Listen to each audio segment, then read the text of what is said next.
안녕하십니까. 2021년 11월 11일 최병무 이펙트 시작하겠습니다. 윤석열 국민의힘 후보 선대위 구성 지금 뭐 한창 진행 중이죠. 근데 뭐 온갖 갈등설이 나들고 있습니다. 그러니까 이준석 대표는 이준석 대표대로, 김종인 전 비대위원장은 김종인 전 비대위원장대로 요구사항이 많고, 또 그 윤석열 캠프 내부에서는 뭐 구세력들이 바로 한다 뭐 이런 얘기도 나오고 있고, 사실인지 여부는 불투명합니다. 나오고 있고, 그러다 보니까 이 어찌 보면 삼각파도를 만났다. 그 가운데에 이제 윤석열 후보가 있다. 과연 윤석열 후보가 제대로 된 정치적 판단 뭐 이런 걸 할 수가 있겠는가, 이런 것이 이제 관전 포인트입니다. 만약에 선대위 구성부터 뭐 왕창 갈등이 생기고 뭐 이렇게 되면 컨벤션 효과를 누렸던 것이 다 사라질 수가 있다. 뭐 이런 이제 위기감 비슷한 것들이 주변에 있는 거죠. 지금 그런 위기감은 어찌 보면 윤석열 후보나 또는 국민의힘을 지지하는 지지 세력들 간에 더 많은 것으로 보입니다.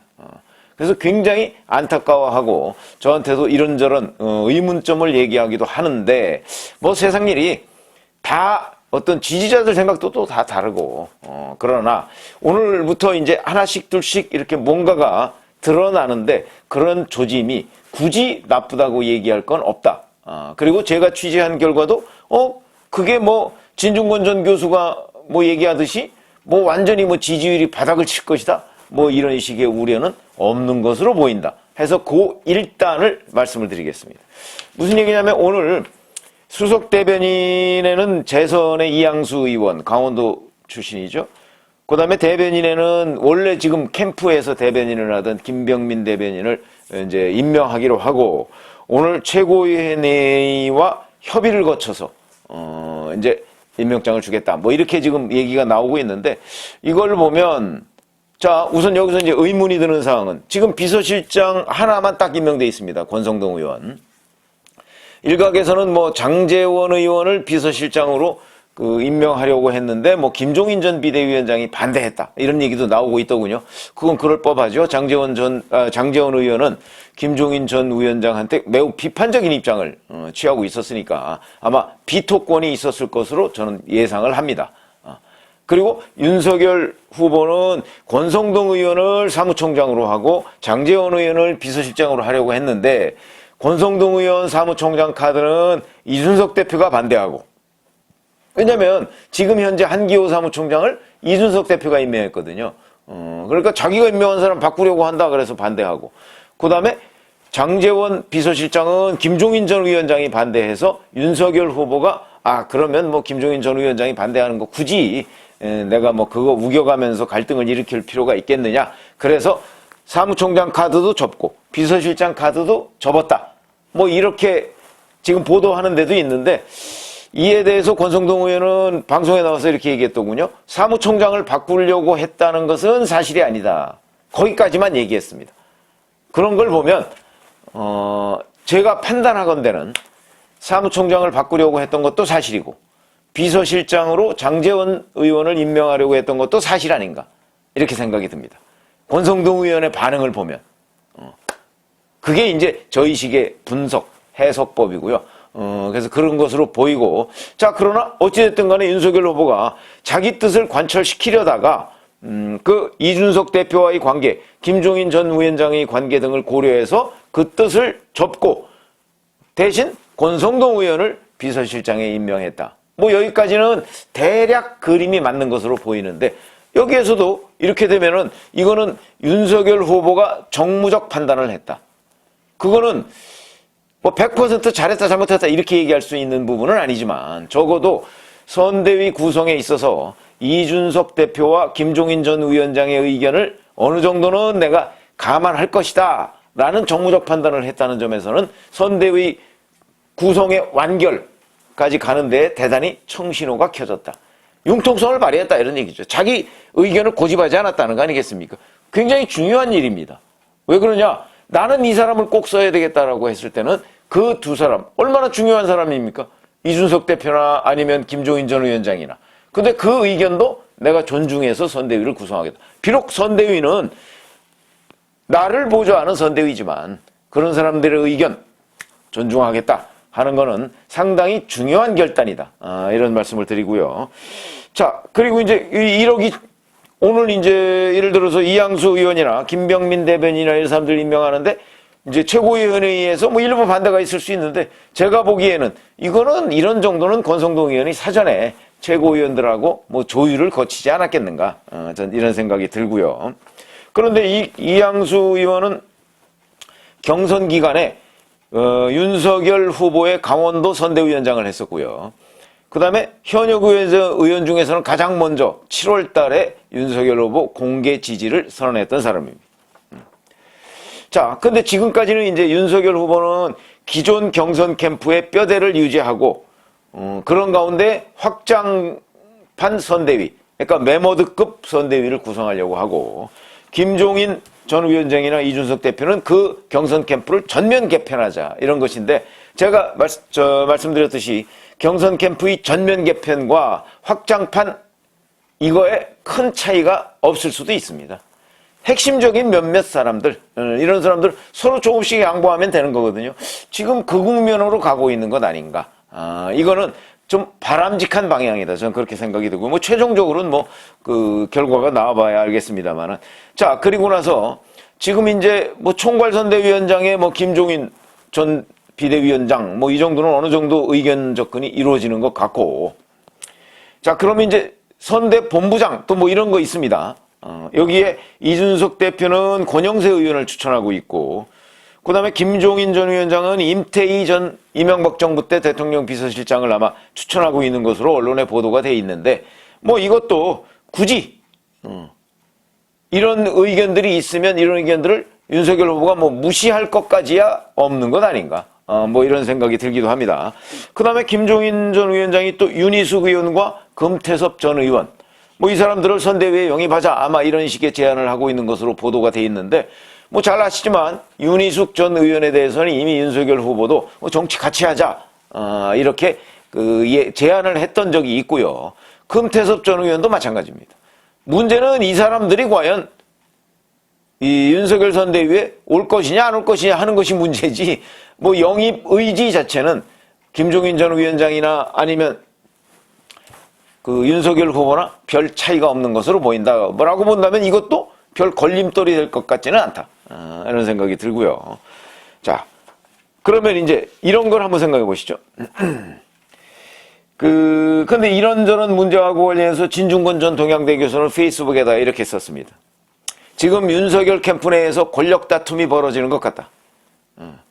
이준석 대표를 내치고 김종인 전 위원장을 막아서 무언가 자기네들이 세력을 확보하려고 하는 것인데, 그 뭐 윤석열 캠프의 그 돌대가리들이 뭐 이렇게 표현을 했더군요. 뭐 임명장 수만 장 뿌려서 대선을 치르겠다는 생각밖에 더 하느냐 뭐 이렇게 얘기를 했는데, 그러면서 이제 윤석열 후보의 정치적 판단과 역량에 달려있다 뭐 이렇게 얘기를 했는데, 어디서 무슨 말을 들었는지 모르겠으나 제가 지금까지 설명한 이 내용과 진중권 전 교수의 판단은 완전히 다릅니다. 그렇죠? 제가 설명드린 내용은 윤석열 후보가 지금 이 순간까지는 제대로 된 정무적 판단과 역량을 발휘하고 있는 것으로 보이고, 이준석 대표를 내치고 김종인 전 위원장을 막으려고 하는 움직임은 전혀 없습니다. 근데 진중권 전 교수는 어디서 어떤 얘기를 들었는지 모르겠으나 이렇게 거의 단정적으로 얘기를 하고 있습니다. 저는 이걸 어떻게 보냐면, 제가 그래서 어디서 어떤 얘기 이런 얘기를 했죠. 기자들도 그렇고 많은 사람들도 이제 이게 취재라는 게 그렇게 쉬운 일이 아닙니다. 여러 얘기를 듣는데 누구 말이 옳은지를 판단해야 되는 것이 바로 기자의 능력입니다. 어떤 게 맞는 얘기냐? 이 사람은 이렇게 얘기하고 저 사람은 또 평상시에 뭐 윤석열 후보의 측근이라고 하면서도 또 뭐 진중권 전 교수랑 만나서 홧김에 또 뭐라고 얘기하는 수도 있고, 그러면 이거는 정말 진지하게 윤석열 캠프 내의 정보를 나한테 전달하는 것이냐, 아니면 본인의 기대 내지는 불만을 홧김에 토로하는 것이냐, 뭐 이런 것들을 기자들이 판단해야 되거든요. 또는 진중권 전 교수가 판단해야 되는데, 제가 보기에 진중권 전 교수의 이번 판단은 완전히 헛다리 짚은 것 아닌가, 이런 생각이 들고요.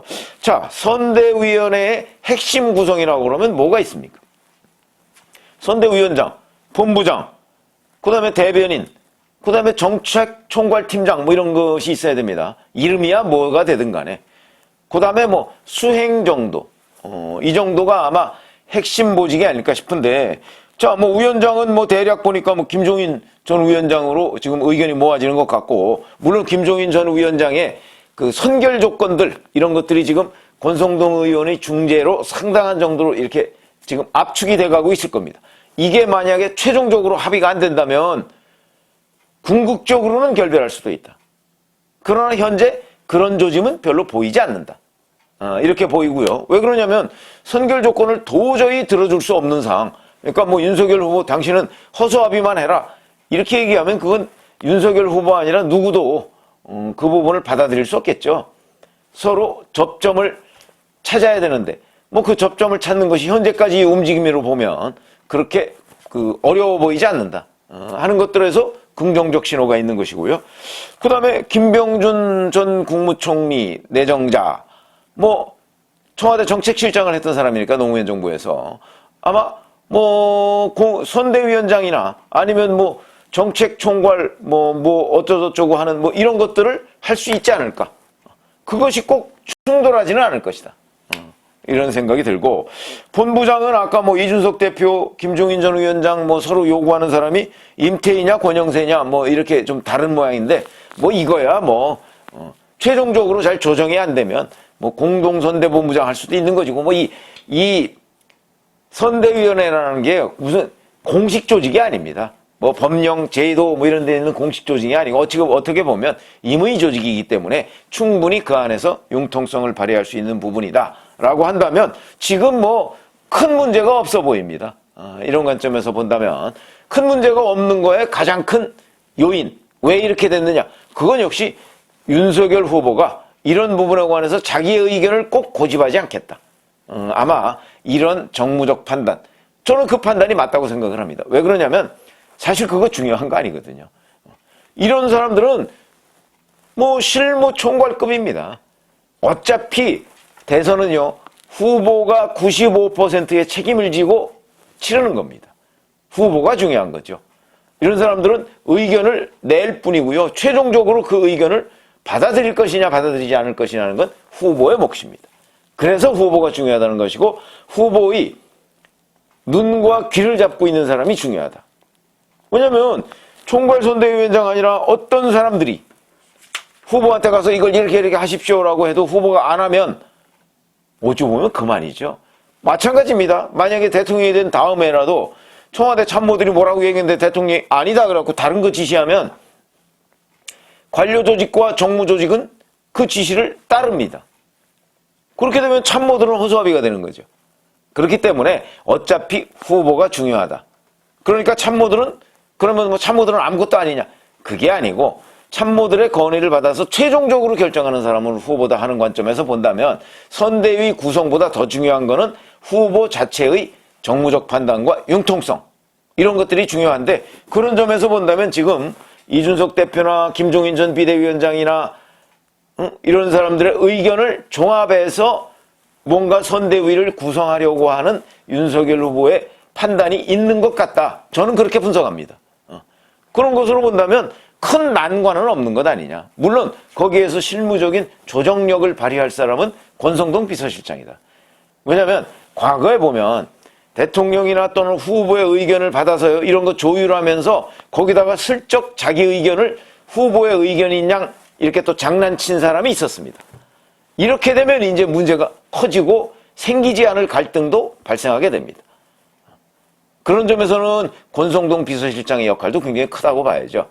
그런 점으로 보면 글쎄요, 뭐 지금까지의 과정, 그 다음에 오늘 이제 대변인단 임명 과정, 뭐 이런 것까지를 보면 권성동 비서실장의 조정력도 우리가 높이 평가해야 될 것이고, 윤석열 후보의 그 고집스럽지 않은 태도, 융통성, 정무적 판단, 이런 것까지도 일정 부분 평가할 부분이 있지 않나, 이런 생각이 들고, 그렇게 따진다면 선대위 구성이라는 거에 큰 고비는 넘긴 것 아닌가. 그게 결국은 진중권 전 교수가 제가 보기에는 잘못 짚었듯이 뭐 이준석 내치고 김종인 맞고 현재 이런 흐름은 아니다 라는 관점에서 본다면 상당히 중요한 고비를 지금 넘어가고 있는 중이다라고 보면 우리가 당초에 뭐 선대위 구성이 늦어질 수도 있겠다 이렇게 얘기를 했는데 뭐 그렇지 않을 수도 있겠다. 오늘이 11일이니까 뭐 충분히 조기에 선대위를 구성해서 뭐 국민의힘 대통령 후보 선대위라는 거에 뭐 발족식 뭐 이런 것도 곧 우리가 보게 되지 않을까 하는 그런 느낌을 갖습니다. 뭐 한번 같이 지켜보시고 얼마나 누가 또 여기에 그 임명이 되는가 하는 것도 한번 관측을 해보시면 되겠습니다. 감사합니다.